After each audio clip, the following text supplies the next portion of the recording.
Ladies and gentlemen, boys and girls, Friday the 13th is here. That's right, we're talking episode 100, believe it or not, of Kill by Kill.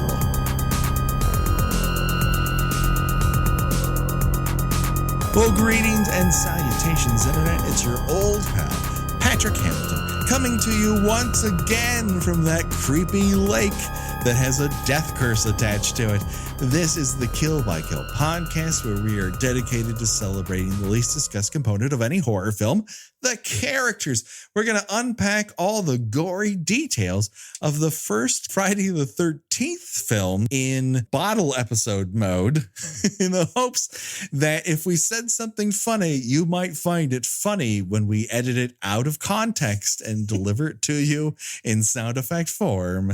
And as always, there's only one person I trust that if we finally improved the sound quality of her microphone, it happened more recently than it did in episode 3. The one, the only Gena Radcliffe. How are you doing, Gena? I'm good. You know, we've come to the point in our show where we have to do the flashback episode where we are stuck on an elevator or in a walk-in freezer. Mm-hmm. I figure it's this, and then next season we get the celebrity guest appearance. Oh, hopefully one of us experiments with drugs and we learn an important lesson. You know, I was going to lie to you and tell you that I invited Davy Jones to my birthday party. We have the musical episode coming up. Oh, man. People are going to hate that. They are absolutely going to hate that. Oh, I do not carry a tune well. Amongst the many things I carry, that is not something I'm great at. I carry a grudge, okay, but tune. But we're not talking about The Grudge yet. Oh God, that will be quite a time. I think they might be too professionally made. Those Grudge movies, too confident for us to address.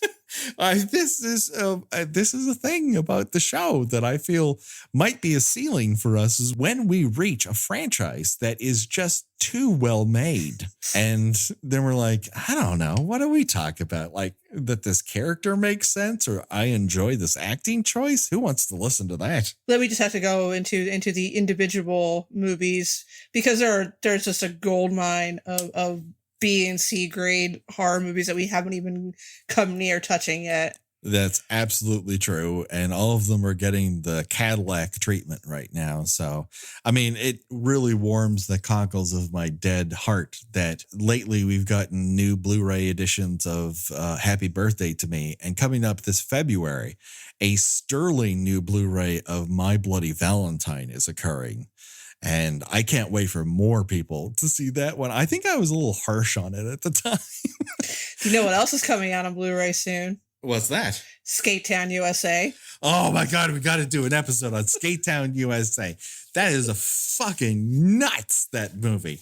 There's literal roller skate fights that happen. Dance fights on roller skates. Patrick Swayze wears a vest with no shirt underneath it, which is a magnificent look.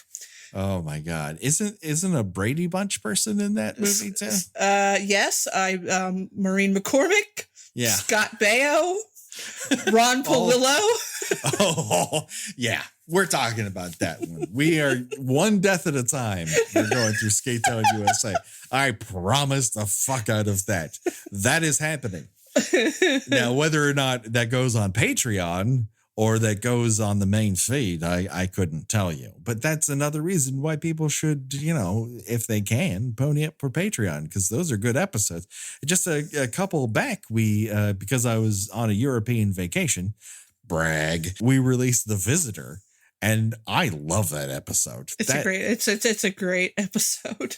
I mean, our brains are leaking out of our noses about halfway through that.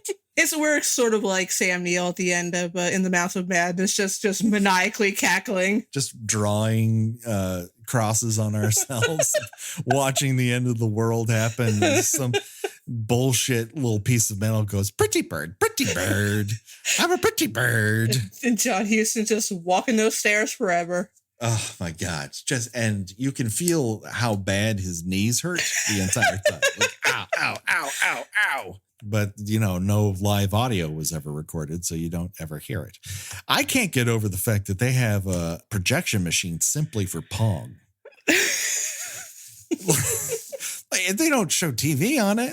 All they do is play Pong on a projector. And everyone walks into her house. Anyways, we're not here to talk about The Visitor, which we could. Oh, again. I think we get an entire other episode of material out of The Visitor.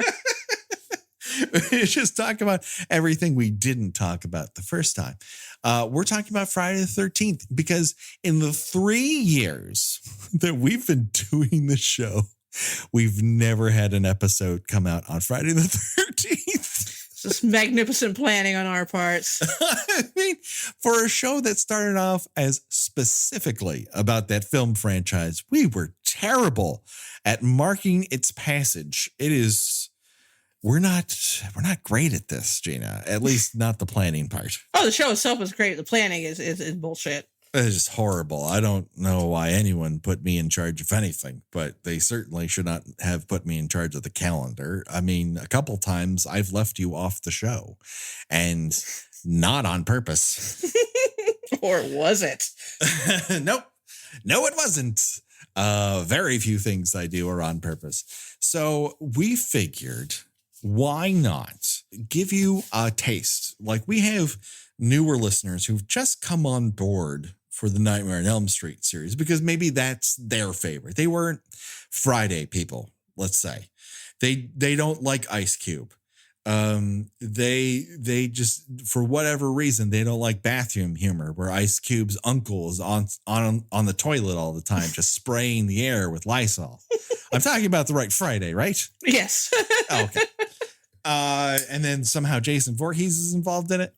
Anyways, you may not have listened to some of those earlier shows. And to say that the show has evolved would be a grand understatement. Even though there are some things that are absolutely the same about it, a lot of things are just different because we have more practice now. So we figured, why not give you kind of like a best of some of the early Friday the 13th shows, especially ones that we didn't have guests on, because we didn't know what we were doing yet. In a way we did, and in a way we didn't. I mean, do you have regrets or thoughts about the way we started off this journey together 3+ years ago, Gina? I mean, I probably was well into part 2 before I started taking notes.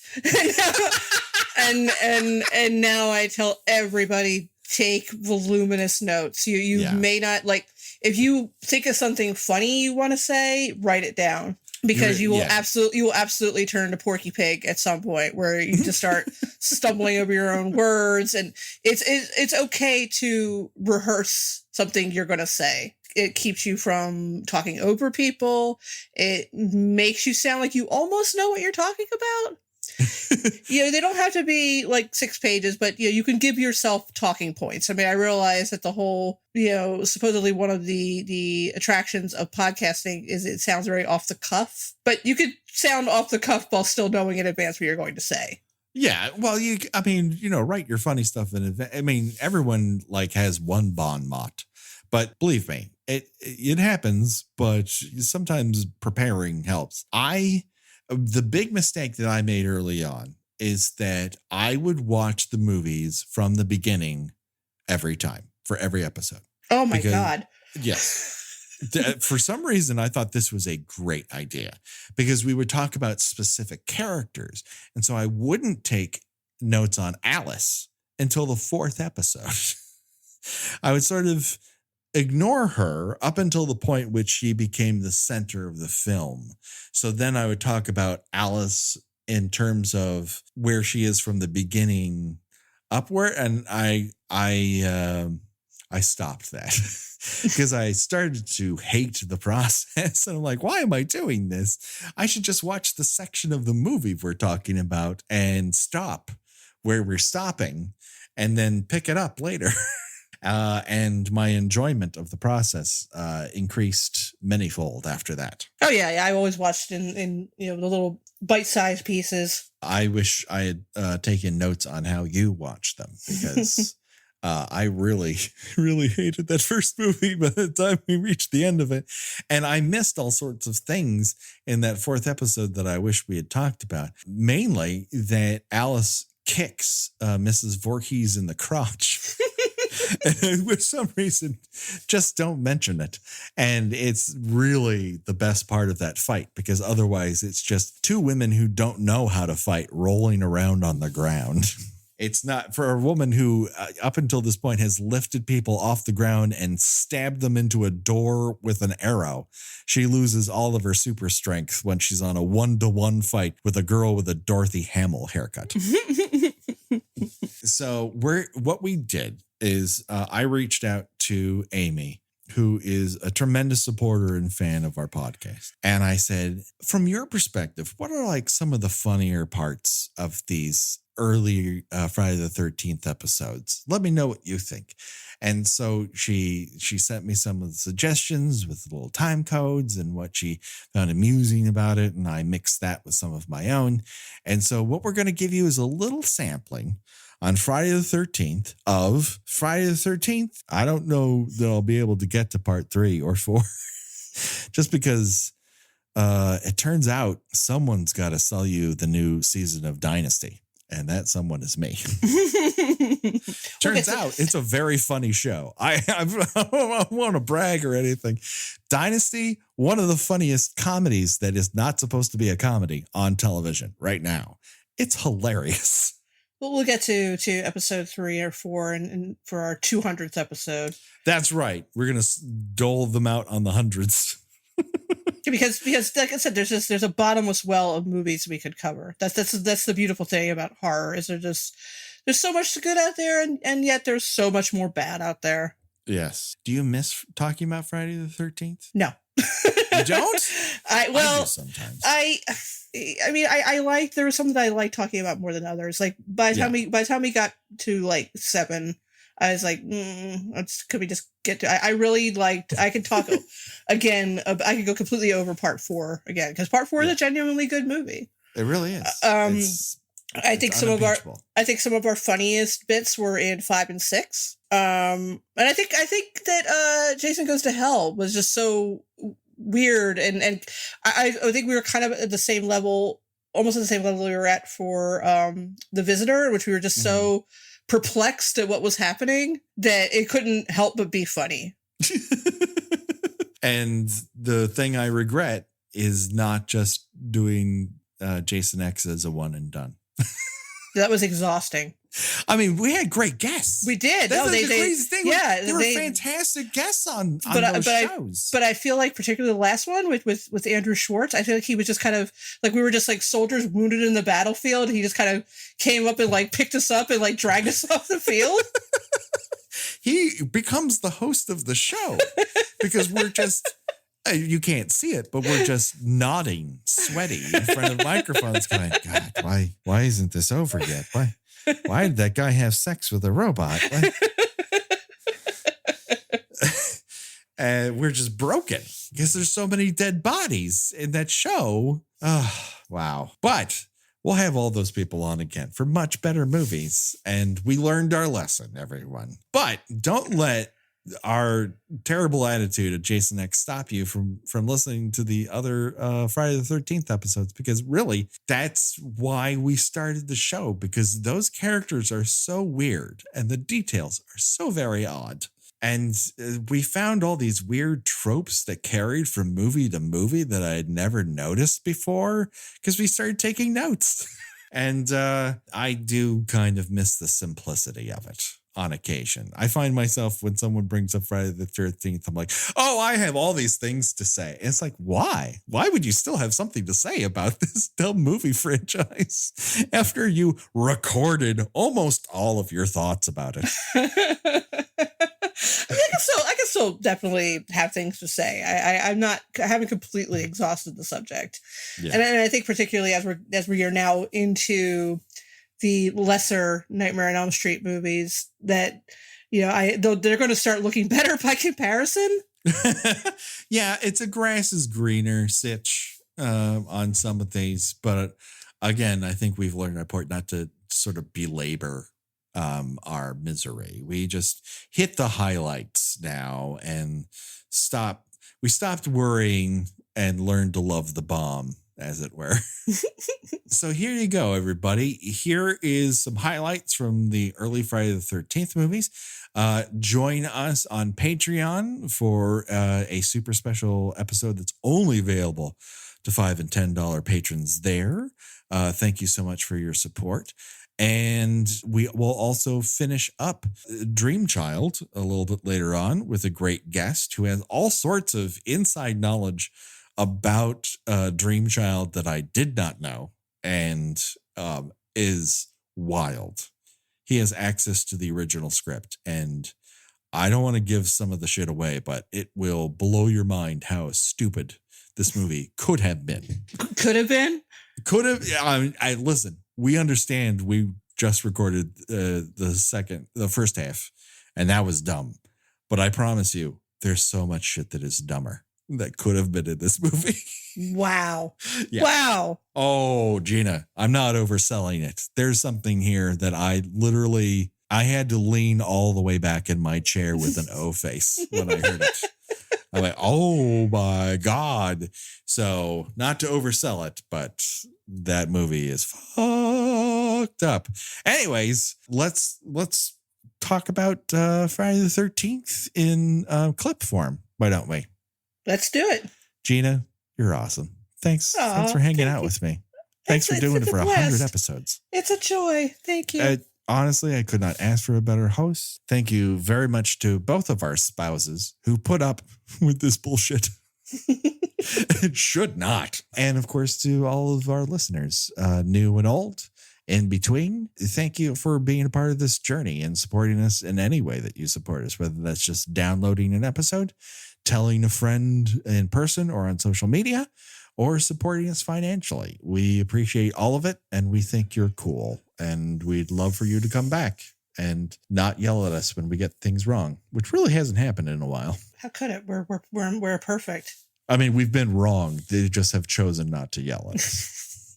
We're very wrong quite often because we're delicate and cannot take criticism. This podcast is not about accuracy, everyone. It's about emotions. All right. Enjoy the highlight reel. See you next week, everyone. Bye. Bye. We meet Barry and Claudette. They're never really named. You only learn their names in the title sequence, or the end credits rather. And we see them. They're amongst other counselors, and they are singing Michael Rowed the Boat Ashore and giving each other fuck eyes. That's an appropriate setting. It's erotic. Summer camp when you're surrounded by young children. It's very erotically charged. I can definitely see this. Michael Rowed the Boat Ashore. I have to hum it to myself in order to gain an erection. That's how just the kernel of it is so sexy. The other thing that makes it just burst in fire of raw sexuality is you have two people in the most unnatural fibers, the whitest of white belts, shorts that are unflattering on him, on her, on human beings. I don't know what would look good in those shorts, but a satyr, perhaps. I don't know. But they're just bad outfits. And they look at each other like, if we don't at least touch each other's genitals, I'm gonna burst into flames.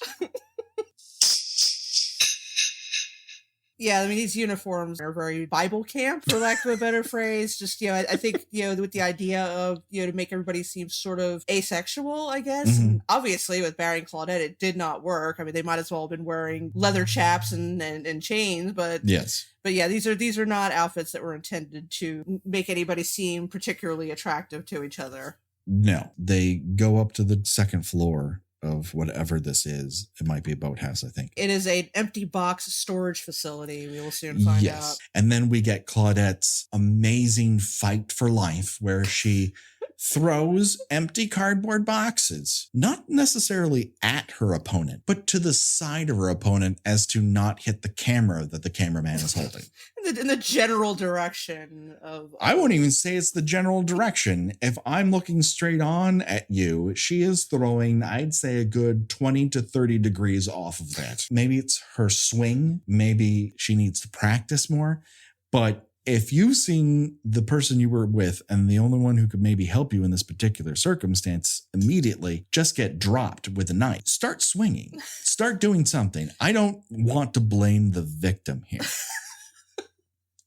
But I think a pattern in these movies is going to be blaming the victim. No, I mean, let's face it. I mean, there is a lot of, particularly in the early movies, a lot of, well, I've had a good run, slap, axe to the face. You know, it's just... Poor Barry and Claudette. They loved hard, and they might not have loved well. They loved hard, but died easily. They really did. They were not what you would call tough. You think how much confidence that must have given Pamela Voorhees that a woman in her, she would have been in her, the 40s at this point? 30s. Yeah, I mean, that easily took out two people, one of them a guy half her age, armed with, probably like a kitchen knife.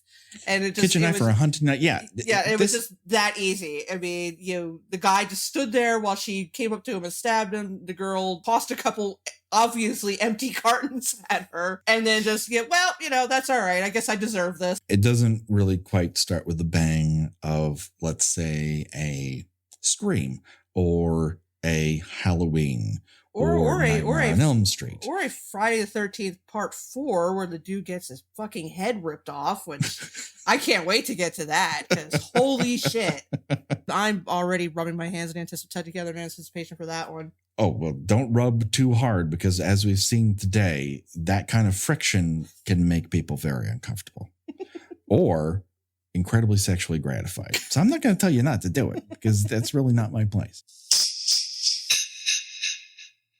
Annie comes into town and she decides the very first thing that she does is ask a dog for directions. This is what leads me to believe that Annie is high as a kite. Or she's just, a quirky free spirit who possibly is also still high. Yes, she very well could be a quirky free spirit, but she's also stoned out of her damn gourd. She's wearing the most amount of clothes you can possibly wear on a summer's day. She's got strapped to every part of her. She's wearing everything that she owns that she didn't leave in the van that's going around following the dead that particular summer. Annie then, after not getting the answers that she wanted from a dog, walks into what could only be described as the Red Herring Cafe because it's populated by an entire group of people who look at her like they want to murder her. Yeah, this is some straight up David Lynch shit here. Cause yes. You really expect the theme to Twin Peaks to be playing when she walks in there. Mm-hmm. Everybody sitting there is just kind of shady and yes. grimy and just eyeing her like a chicken fried steak. Oh God! They really are immediately set off. Like, what is this person whose name, last name, and business I don't know is come into this cafe? Who are you?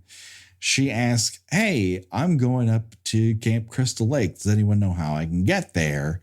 And that the immediate response is, you mean Camp Blood? Now, Gina, if you are working at a place, let's just say it's an office park, and you asked for directions from the local Starbucks, and the person behind the counter said, oh, you mean Office Park Blood? Would you continue driving there? Well, I would probably, at least, want to ask, like, where did it get this name? Could you maybe, give me a little background story on this? And I would this would definitely be a situation where I would require more information. She asked for it eventually, but it doesn't come out right away. The owner or proprietor of this particular cafe, who is lorded over by the most giant man with a broom. And then the proprietor goes, oh, Enos, you're going towards the That's the truck driver's name. And he looks like an Enos.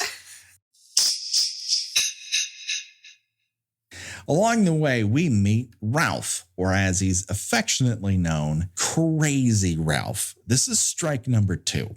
You come into town, you don't know where you're going. You're told where you are going. He has a nickname called Camp Blood. And then along the way, you meet a guy whose nickname is Crazy. And unless it's because he does a lot of donuts in the church parking lot, I would back off from that. Crazy Ralph then does his, he makes a pronouncement that place, quote unquote, has a death curse. It's got a death curse. And then he rides away on his bike with the most amazing posture I've ever seen of a person riding a bike. Yeah, this is like he he grew up with someone poking a pencil or a ruler into his back over and over again. To reference Mr. Science Theater 3000, which might become a motif here, he's a posture pal. I look at him and I go, well, there's a loser who's probably drunk all the time. He lives in a hovel, but he has better posture than I ever will. He's winning in one area of his life at least. Absolutely. She's picked up by a person in a Jeep. That person whizzes by Camp Crystal Lake. She goes, hey, you got to let me off. That person just speeds up. And then she does a tuck and roll out of a moving Jeep into a ditch. I am not at this moment in my life ready to do a tuck and roll out of a moving Jeep. Is anybody really, is anybody prepared? That's like one of those things where an ordinary person does it and then miraculously minutes later they're able to just get up and dust themselves off and keep walking. I think that like normal people would just kind of just lay there for a little while. Like after they're done rolling, they would just kind of, lay there groaning and possibly sobbing. Oh no, I would not be getting up.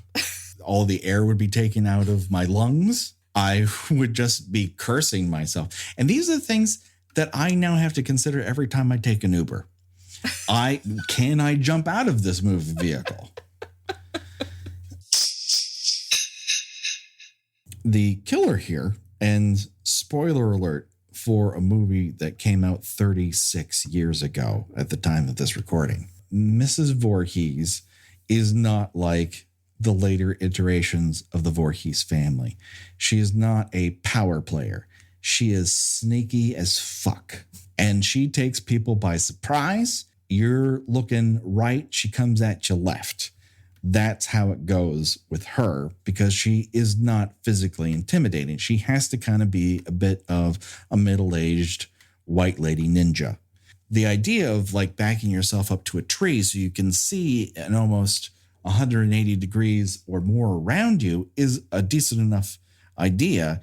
She just didn't know that this woman who's walking in some of the biggest boots you've ever seen in your life can walk on leaves without making a sound.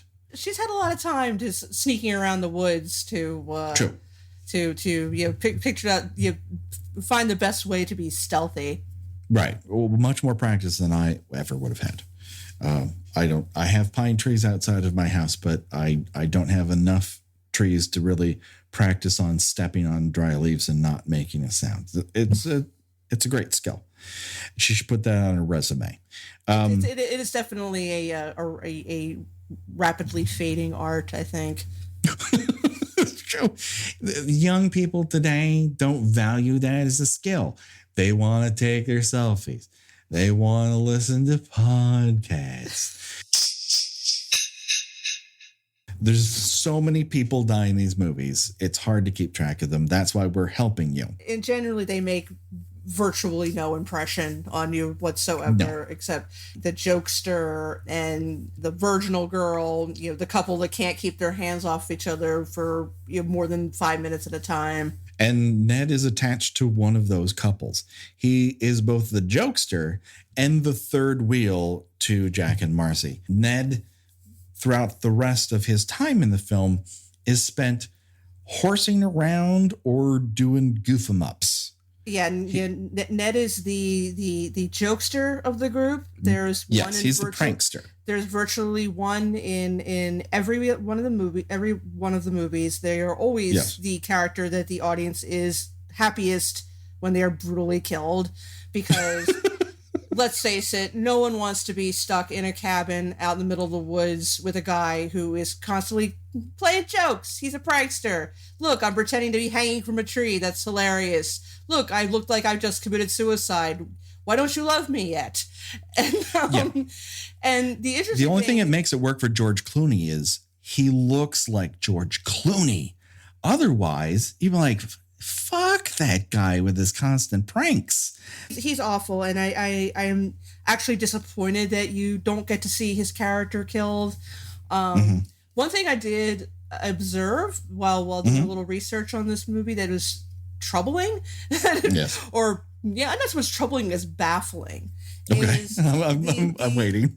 Some of the characters, most of them are not given the courtesy of having a last name in the credits, because fuck it, they're gonna die eventually anyway. But Ned does have a last name, okay, and his last name is Rubenstein. Now, when we will skip it now. This will be a little while, but when we eventually get to part 3. There is another character who is the joke 'em up, the prankster, the goofy guy of the movie. That is Shelley. Yes. Now, memorably Shelley. Now, Shelley's last name is Finkelstein. Oh, so no. I think my favorite thing about the wiki page for him is it lists known relatives: Walter Finkelstein, father, and his mother, Mrs. Finkelstein. It seemed almost destiny that she ended up married to Mr. Finkelstein when you think about it. Oh, dear. And then a bike cop rolls in for absolutely no reason. He immediately thinks everyone is high, which may or may not be true. And Jack goes, "Hey, nice bike." And the cop goes, "Hey, would you just walk off a spaceship?" And he's like, "What?" He's like, "So what have you been smoking? Colombian Gold, Rez, hash, the weed?" Like, Rez? What is that? I've never heard of Colombian Gold before. We need to stop and point out that the cop in this is named Officer Dorf. Officer Dorf. Like, as in on golf. Yeah, of the on golf family of Dorfs. The only other thing I know about that bike cop is he had never ridden on a motorcycle before that scene. And like any good actor, when he was asked ahead of time, "Have you ever ridden a motorcycle?" he said yes. He never practiced. And so when he rides off, he practically falls off the fucking thing. It's like when Pee-wee's Big Adventure, when he goes to the biker bar, they give him the bike and to continue his trip to Hollywood, he drives into the sign and immediately falls over. That's like one of my favorite scenes in that movie. And he's like 1 second away from that happening. And then he looks at a cabin, and that's the last we see him until we find him later while Jack and Marcy are having sex. His body is in the bunk above them, bleeding out because his throat has been slashed. Well, that's just sometimes you people add a little incense, little Depeche Mode music. Jack and Marcy have the corpse of their possible frenemy. I mean, I really can't see how anybody could really enjoy spending time with this guy, but just exsanguinating just a mere 6 feet or so above their heads. I mean, people get up. Marcy at one point walks off to go to the bathroom. She doesn't see the body. But then again, she just had sex with Jack, and that'll take a lot out of you. She's just in that. But we'll get to that. She's in that blinding afterglow. Yes. Of sex with Kevin Bacon. Just thinking about it now, I can't think about anything else. And then we have Marcy and Jack who've absconded off to a cabin, and they're making love below a corpse that's bleeding on them. Marcy gets up to pee, and then Jack states quite loudly, "Well, hurry up because I'm cold," and then puts on the world's thinnest t-shirt. It's not even it's a tank top. This is the only scrap of clothing. No blankets or anything. I realize it's the middle of summer, but it's a camp. They should have. They're probably gonna be one of those scratchy Army Navy blankets, but they're gonna have blankets somewhere. That's what's draped up to his nipple level. to hide the makeup appliance. They've given him this line so that they can set up the dummy he's going to lay underneath. He yanks out a J and lights it up. Another thing you don't want to do when you're cold. Have you ever smoked weed when you're cold? No. Okay. It's not a cure for a temperature. It just really isn't. Whereas alcohol will bring out, you'll expel a bunch of heat. Weed only makes everything worse. So I don't think he's cold. I think that's a scam. I think he should be ashamed of himself. Between the sex and the marijuana and the lying about being cold, I mean, there's just being set up as someone that clearly needs to be punished, and he is about to be severely punished. So let us get to that. He takes a hit. He flicks off the cherry off the end of his joint, and he gets tapped on the forehead with a droplet of blood. And before he can discern exactly what is happening here, an arrow protrudes through his neck. Now he's lying down, and so it comes through the back of him. Yeah, yes. I have a little trouble with the logistics of, and I realize in later movies the deaths get a little more implausible, let's say. But I mean, for one thing, the hand that comes up on his forehead, that's very obviously a gentleman's hand. I mean, it's a Greek gentleman's hand. Yeah, you can definitely tell that is not an older woman's hand. And I don't know if at that point they were... It's not genderless, let's put it that way. No. And I'm not sure at that time that they hadn't decided yet that it was going to be Mrs. Voorhees. I mean, because, it could have, Betsy Palmer could have laid under the bed, put her hand up on his forehead. I mean, it was just obviously no one was literally jamming an arrow through the back of his neck, but you have to put an arrow, and presumably it was something they grabbed from the archery range and somehow managed to shove it hard enough through a layer of mattress, a layer of springs, and the back of someone's neck. And you have a spinal column in the way too. Yeah, I mean, I would think that the minute it pokes the back of his neck, he's going to be, leaping up. How would she know where to put her hand? Her right hand that comes up she's using that as a guide. But imagine the forearm strength it takes because that bed's only 8 inches off the ground. Exactly. So it's not like she's on the other end of that arrow. She's only got one hand to do this. Right. Because the other one is holding his forehead down. So yes, you're right. Through mattress, through springs, through his spinal column, through the rest of his throat, all with one arm. Man, she is jacked. She is jacked. I mean, I can only assume it's from years of cutting wood and doing general labor at a summer camp, but it's still a little. I'm not sure how that would work, and it's not even like it just comes up through his neck. It's like slowly pushed through, and obviously that is for gruesome effect. He's just laying there, there's a thing poking at the back of my neck. Perhaps it's a mosquito. I mean, it's bad enough he just laying there and, there's stuff dripping on them. They don't even notice. I mean, I live in New York. Anything drips on me, I immediately move out of the way. I don't know. I don't know what that's going to be. I hope it's an air conditioner. It could be someone urinating out of a window. So, and if I'm laying in like a cabin, I mean, this could be bird shit. It could be, a raccoon foaming at the mouth, and you're just going to lay there and I'm okay with this. This is fine. It's probably a little rainwater. For what it is, I think it's a pretty nifty trick. It doesn't make a damn bit of sense, but he's just given a pretty exciting send-off for this movie, and that leads us to our 1-2 punch of Marcy, who has gone off to pee, goes to this outhouse and proceeds to have what could only be described as an actor's workshop of monologuing, talking to herself, characters, interacting with nothing. It just and then she does the one thing, like the amazing trend that you found last time with our Judaic tricksters, which really was an eye-opener.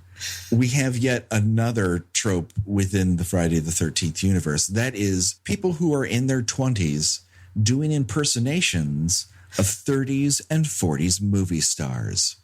Oh, yes, you're right. For no reason. I don't know if maybe is because we are both too young to have been this age at this time, where they were inundated with a lot of 30s and 40s movies on TV. Is that the excuse? The only reason I know that's an impersonation of somebody is because I watched too much Bugs Bunny. Otherwise, I wouldn't know that she was going for something there. But at least Bugs Bunny, he was doing something that was contemporary. She is just doing an impersonation of someone whom, to be honest with you, I don't know. I was supposed to look it up and I didn't. And I'm kind of okay with it, because if I can't tell who that is, it can't be that great of an impersonation. It would be great if they just did a straight remake and then had someone, singing I don't know, the Strawberry Alarm Clock or something like that. Just some relatively obscure musician from the 60s. And so totally out of step with their own generation. She's just entertaining herself, I guess, which is nobody in a movie when they're by themselves ever acts like people really do when they're by themselves. When they're by themselves, you talk to yourself, you sing to yourself, you just get a little, I'm saying I don't do this. I do this. No, you can accuse me. It's fine. You entertain yourself. Kind of boring and lonely walking around a silent house by yourself. So, now I don't know if I'm going around imitating, Eddie Cantor or Al Jolson or, singing, hello, my baby, hello, my darling. I might I might do that, but only because Michigan J. Frog. So, everybody's which again would be a reference to something from the 40s. Right. So but you pick up the chicken, you do the little dance the legs. I may have said too much. Well, I know that I won't be having chicken when I'm over at the house. We have Marcy searching about the outhouse or women's restroom area, and a little bit of cat and mouse game with a person wearing the world's thickest boots ever. We've seen these boots before. We're reestablishing the boots. She checks some showers. They're empty, turns around and immediately crumbles. She doesn't know who this person is. She sees a person who we will learn later is Mrs. Voorhees. Right. With a hatchet. And she just doesn't, there's no fight in her. There's no attempt to escape. Yeah, she's just like, hell no, I won't die. Right. She's just like, I've had a good run. Flang. Yeah, I went out on a high. I totally went to the Bone Zone with Kevin Bacon in his 80s prime. So I guess I'm okay checking out. The hatchet comes up and hits the light source in either an homage to Psycho, or they're just establishing that it's a hatchet. Or they accidentally hit the lamp while filming it. Well, it's its own shot, so they set it up to do this. Oh, okay. It's not like it's continuous. It's its own shot. We see it swing back down, and then she comes into frame from the right side with the hatchet appliance straight into her left eye, and she's gone. I have to wonder if Mrs. Voorhees had the hatchet under the bed with her, or did she just happen to have one carefully placed where she, could just grab it on her way out, like you would grab your keys leaving the house in the morning, or, I mean... She may have laced the environment of Camp Crystal Lake with weapons for herself. She does seem rather crafty. Certainly Jason does not lay that many traps, or he does, I think, maybe in our next film. He really just kind of relied largely on, whatever happened to be sitting around, or his bare hands after a certain point. So he has the strength to do that. He starts off as a rather slight, starving to death, crazy mutant from the forest, and then becomes the Incredible Hulk with a hockey mask on. So he is physically intimidating. She, although that cable knit sweater does bulk her up quite a bit. And apparently she is, strong enough to shove an arrow, through an entire bed and through someone's entire spinal column. So she's got the lady's got some brawn. She's got some brawn, or she's running off of psycho strength. Who knows what it is? That sort of rush of adrenaline that allows a mother to pull a car off of their baby. As we were constantly told in the 70s, this was something that happened. And yet, since then, I can't say that I've heard very much about it. That was the realm of that's incredible and real people where they would say stories like that. And now with camera phones, like UFOs, this is a phenomena that does not exist. Otherwise, we would see evidence of it. Yeah, that's true. I mean, that is something that my mother's friend's college roommate swears that something like this happened, and no one's ever witnessed it. No one's ever had a personal story. And then we are off of her, and we see Brenda and friends breaking up their stoned strip Monopoly game. This is right after Alice has literally lost her shirt, and then the lights go out. And here is, I think, the line of the movie for me in terms of question marks that I have. This is the biggest one. Okay. So here's Brenda. She's the tallest girl. She's the most athletic.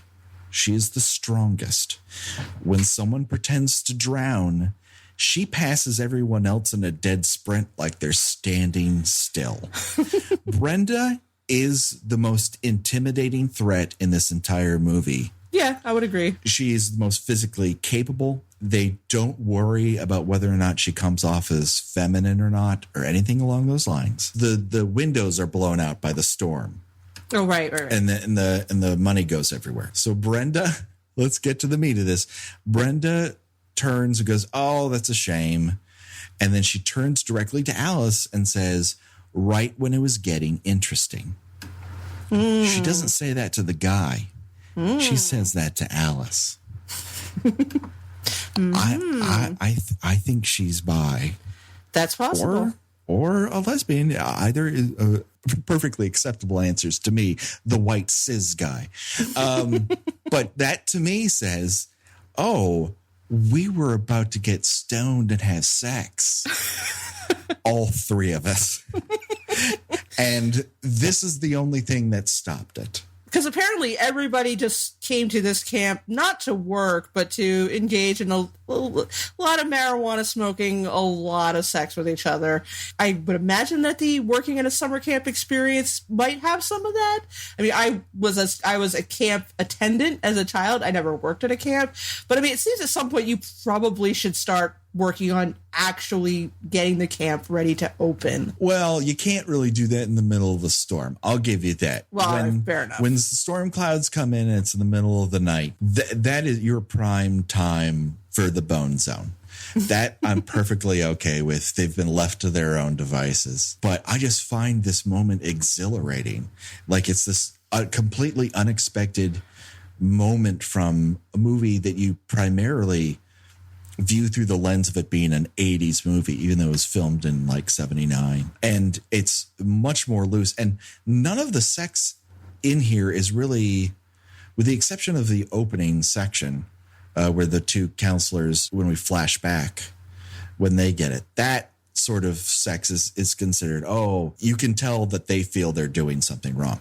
Right. Nobody in this group feels they're doing something wrong. Curious if that's supposed to, if one is supposed to believe that further enrages Mrs. Voorhees, because these 70s kids are so much more free and open with their with their bad behavior that they must pay. I think if the camp opens, she's going to go in there and try to shut it down.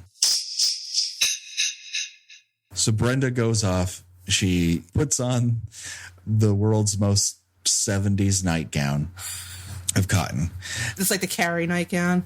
Yeah, it's very white and plain with a little bit of frill going on and some needlepoint action to it. It's not sexy. Well, she doesn't need to be sexy for me. That's really rude. That's she doesn't need to sex it up for me. You have full screen shot of Kevin Bacon. I was going to say Kevin Costner. Kevin Bacon's butt. I mean, it's pretty much all downhill from there as far as the sexiness is concerned. It's reached the peak level at that point and just quickly plummets after that. So that's when the lights go out and she dons her the green raincoat to try to bring the lights back on, and she hears a whisper as she's doing this. This is the other element where Mrs. Voorhees is a thinker. Like she's crafty, because this is where you hear the help me, and it sounds like a little girl. Now she has witnessed Brenda try to rescue somebody who was pretending to drown earlier and saw that she was the one who ran the fastest. So she's luring Brenda, knowing that she's the type of person who won't just sit in her bed and read. She's going to go out into the middle of the rain if she thinks that somebody needs help. Yeah, but why would, if she's doing a little girl voice, do you think Brenda just kind of has a sort of just immediate lock and loaded mindset where it's not going to occur to her? Why would there be a child just wandering around in the middle of the night in this unopened summer camp? I think that she's the kind that up until now has not let someone else's prank stop her from examining something. She's not afraid of these people. She's not intimidated by any of the guys or the girls. This is what makes her... I'm building up Brenda, but I'm telling you, Brenda is the best character in Friday the 13th. She's definitely the unsung... You can't really call her the heroine because she didn't make it, but she's definitely an underrated character. I think what they may have been trying to do somewhat is give the audience some doubt that Alice would be our final girl. That they were trying to set her up in the same way PJ Souls is set up in Halloween, as the person you become more attuned to. Like, oh, I like her. I hope she doesn't die. Yeah, I mean, there's definitely a lot of similarities between Alice and Laurie from Halloween. They're both a little meek. They're both kind of virginal. Let's say it. No, I was just going to say that we know that Alice isn't a virgin. She's sleeping with the owner of the camp, and he's begging to get back in with her. And she's like, you know what? I've been there and done that, and we'll discuss this at another time. Well, yeah, that's true. That's true. But still, I mean, there's a lot of similarities there. I think they're definitely we're trying to go for that type when they cast her, for sure. So Brenda wanders off searching for this voice. She ends up at the archery, a word that I had a great amount of trouble recalling earlier. And then lights are turned on. She's surprised, and the screen goes blank, and we don't know what happens to her. Later, during the mayhem, we get to witness what may or may not have happened to Brenda, because we get a defenestration where she's thrown through a window at Alice. Again, Brenda, no small fry, probably the tallest person in the camp, just thrown willy-nilly through a window. She's wrapped in ropes. Yeah, your face looks bloody, but it still doesn't really give you any kind of idea of what happened to her. Yeah. Just that it involved a lot of ropes. I'm wondering now if there was a different death set up for her, and just they could not get it to work, so they're like, fuck it, just throw her through a window. And it's just it is a little weird how you get no idea what happened to her. Not as weird as the guy in part 2 who just sort of disappears entirely. Yeah, it's interesting to try to ponder what her original death might have originally been. What might have happened to her. Well, one assumes that she was set up to be shot with arrows, because there's the gag earlier in the film where Bill, Harry Cosby's character, surprises her with an arrow. She's kind of lured again to the archery center, and he shoots an arrow right in front of her. That's always fun to do. Right. So later, Harry shows up, and he's got a face full of arrows. But why would... I mean, it just doesn't make any sense. It just doesn't make any sense. I'm calling you out on the carpet. Now, see, if you go to horror.wikia.com, it does say Brenda hit with arrow, thrown through window, tied with a rope. So apparently an arrow was involved in her death at some point in time. If you got a weapon of choice here, Mrs. Voorhees goes for the knife first, just a regular old hunting knife, and arrow second, because she has dispatched 3 people with an arrow in this entire movie.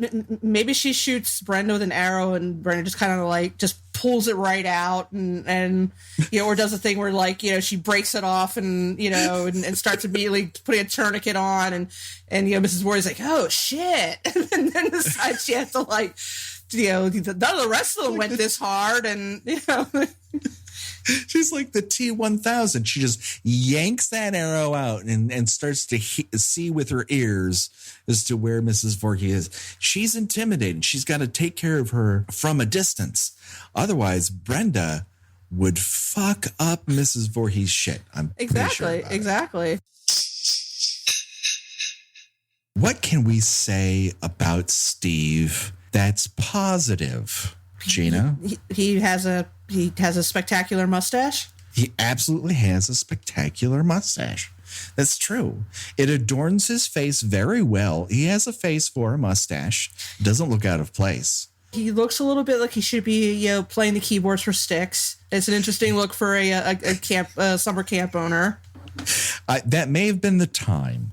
I think if you took a picture of anybody around 1979, 1980, chances are they looked like they could be playing keyboards for Styx. That's true. My dad looked like he could have been playing keyboard for Styx back then. So my dad was way too square. He looked like maybe in charge of transportation or security, or he played 5 Neat Guys from SCTV.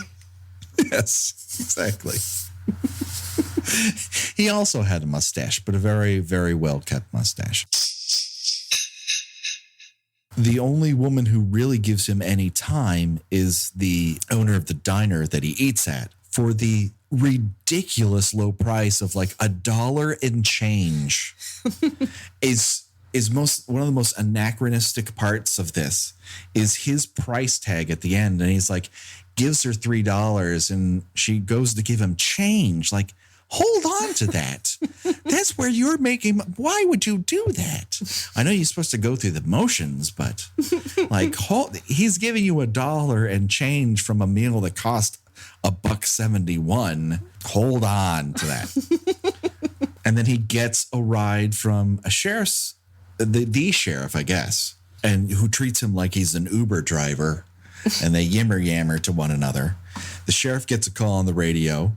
He says, I got to drop you off. And then he wanders towards camp. A bunch of things happen in the middle. And then in the blackest night possible, we see Steve approach the Camp Crystal Lake sign. And I think how darkly this film is shot, if we could ever so briefly talk about it, is one of its great advantages. So Steve wanders up and he gets stabbed in the stomach. He really got what was coming to him. He did. And it is actually a shame that his death is kind of I would say not really off the cuff. I don't think they put a lot of thought into it. No. It was just, just make it look like, you just have it affect that, the POV is that he just walks right up, she just walks right up to him and stabs him, whatever. And it's again, the lighting gives it a very spooky effect, but it's sort of anticlimactic, I guess would be the word I'm looking for. I mean, even in the wiki, it just says killed in stomach/chest. So that, well, it looks like something. People can't tell where his stomach is and where a chest is. We didn't see the knife go into his face, so we can assume it was either his stomach or his chest. Somewhere amongst the yellow slicker lies his body. We're not going to judge. Now, his chest could be very low. His stomach could be where it's supposed to be. Okay, stomach or chest. Does she refresh my memory? Does Alice is he set up for her to find with Bill and Brenda and all? I don't think he is he? No, he is not. We don't really get the cavalcade of corpses that becomes a motif later on. particularly in the next film, Part 2, where the killer gathers corpses. Surprise! Surprise! I mean, well, the only true gathering of corpses that I care about really is Happy Birthday to Me. Well, of course, yeah. Which that is the best. But no, we don't get a smidgen of it here. We get a taste. And later on people go, oh, it would be better if we put all the bodies in one place.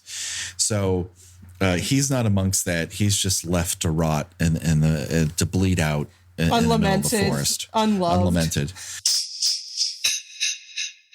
And then when the lights come back on, she closes the door to the generator, and there's Bill hung up on the door with an arrow in the neck and an arrow in the eye.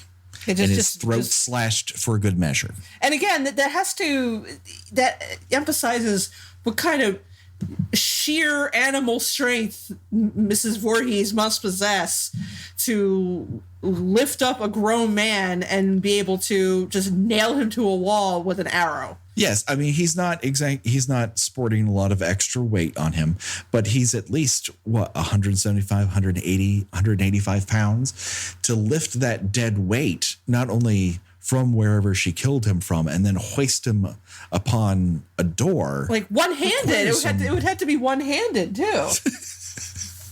I mean, she is. Yeah. She must have grown up on a farm or something like that. I mean, that's the only assumption I can make.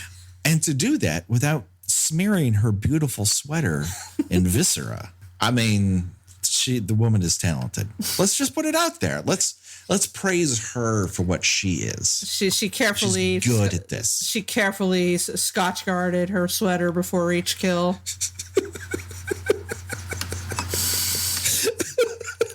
She's an older woman. She's probably a little fussy, So she sprays it down, I mean that sweater costs $40 at Montgomery Ward. She's not that'll never come out. No. And it's not like, if you love that sweater, you go back next season, it's not going to be there. They're going to have different sweaters there. Then we get Alice trying to protect herself. And for the next 20 to 25 minutes is her running around various environments. So Jason, quote unquote, dies. And we'll get into that for the rest of our lives after this. And we especially need to talk about it at the beginning of our next episode. But now we get to Mrs. Voorhees is in full-on psycho mode. She bares her smoker's teeth. They lunge and they have this sort of rock'em sock'em robots, Star Trek Captain Kirk fight along the shore. Well, wait, you're skipping past the whole. Are you skipping past the whole kill her, mommy, kill her? I am skipping past that. I apologize for that. Yes, we get the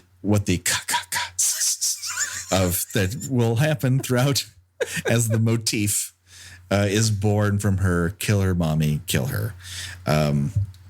It's another moment in the movie that should be creepy, but it's kind of more silly. I mean, even when you're like a kid when you're watching it, it's like, oh, that's kind of goofy. Yeah, at least Norman's mom only can be heard in his head. Right. You don't have him, enunciating like his mother and whatnot. This is seriously a bizarre choice. It is what it is. I don't like it. I kind of love it. It just is what it is. Otherwise, I wouldn't watch the movie as often as I have watched it. So now we get the head chopping off like William Dafoe from Spider-Man. And I love that. And she just kind of like, what? And we get that beautiful slow motion head chop of her head coming off and spinning in the opposite direction of where it's very reminiscent of the head chop in The Omen. Right. With the plate glass. But this, it does not look all that fake. It's not bad. I mean, not bad. That part is better than the bloodless neck stump. You know, as the hands just kind of. I mean, it's kind of creepy when the hands come up and start like flailing around, but it's like that's basically painted styrofoam. I can see that. You know, I mean, that part is a little that part is the spinning head is done way better than the body part. Yes, well, the body part is on Tom Savini's friend's shoulders. He's leaning forward, and he brings his hands up, and that's I think there's some sort of problem. Not only do you see his knuckle hair, his black Greek knuckle hair. That's how Tom Savini describes it. This is not my anti-hirsute Greek problems coming to light. And then I think there's a wedding ring that's either missing or there that shouldn't be. I can't remember which. But yeah, she gets taken out by Alice, and Alice's reaction is, well, I've had nothing but a horrible time on land. I'm just going to get in this canoe and go in the middle of the lake. Just gonna chill for a little bit. I'm not gonna find the nearest highway and start running and screaming, like my hair is on fire. Yeah, I mean, like everyone is. I mean, in a way I get it, but in a way I don't. It's like there's other canoes. If you're afraid of other people, like all they have to do is borrow a canoe and come after you. So yeah, she pushes herself into the middle of the lake, and then we fade out, and then we come up with the Carrie mist in the air. We see the police arrive and shout at her, but she can't. She's kind of in her own world of I just chop someone's head off, just dabbling in the water. All of my friends are dead. Reflecting on what's become of her life, and then we get on top of it, Carrie scare of Jason leaping out of the water and dragging her back down, which I think if we were both in this audience, not knowing anything more than the poster or the trailer for this movie, might have scared the living hell out of us. It's pretty effective. It is. I mean, even knowing that, she didn't actually die in that scene, spoiler, that she does show up very briefly at the beginning of the second one. It's about as startling as, well, the end of Carrie, which it's similar in a lot of ways. It was directly ripping off. Yeah, I mean, they've stated as such, like, we need a Carrie ending. Yeah, the very kind of dreamlike feeling of it, and the sort of like, very synthesizer heavy, music playing, and then like, the sort of false sense of, peacefulness after the chaos, and then here comes a dead person, the person you thought was dead, dragging you to some sort of horrifying afterlife doom. Yes. I mean, despite being a pretty blatant ripoff, it's very well done. I think it holds up very well. And I think it's the makeup in this at this point makes more sense to have him be sort of deformed and disfigured. Right, because he's been, because apparently no one dragged the lake after he drowned. Right. And he's been just laying under there like moldering for 20 years. And because I guess the Crystal Lake Police Force just doesn't have it in the budget to skim the lake when a child drowns. So he's just been... Yeah, did they assume that he drowned? I know this is a dream. I know because she wakes up in the hospital. We know this is a dream, but for the love of God, but then they build off of this. The entire franchise is built off of this moment, of the supposition that Jason didn't die. Right. But that completely undoes the entire motivation for Mrs. Voorhees. Right, and it's like she's just nutso. Yeah, and he just, like lives off the land as a crazy goon in the forest. Meanwhile, I've lost my child. I need to kill people who open this camp over and over again and poison the well. Which might have been easier for her to do. Poisoning the well might have been a faster way to get rid of everybody. Well, that's one of the things that is brought up by the truck driver when they're taking Annie to the camp. And he goes, yeah, they had 2 kids die, and then the year after that, the well was poisoned or something like that. Oh my God, the emails we're gonna get. Oh, Jesus. Gotta start keeping better notes.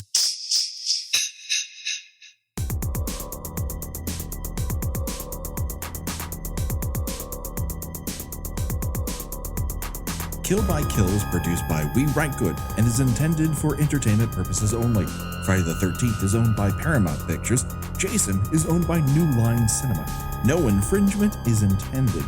Kill by Kill logo was designed by Josh Hollis. Visit him at joshhollis.com. The Kill by Kill theme was created exclusively for us by Revenge Body. Get the whole track and much, much more at revengebodymemphis.bandcamp.com today.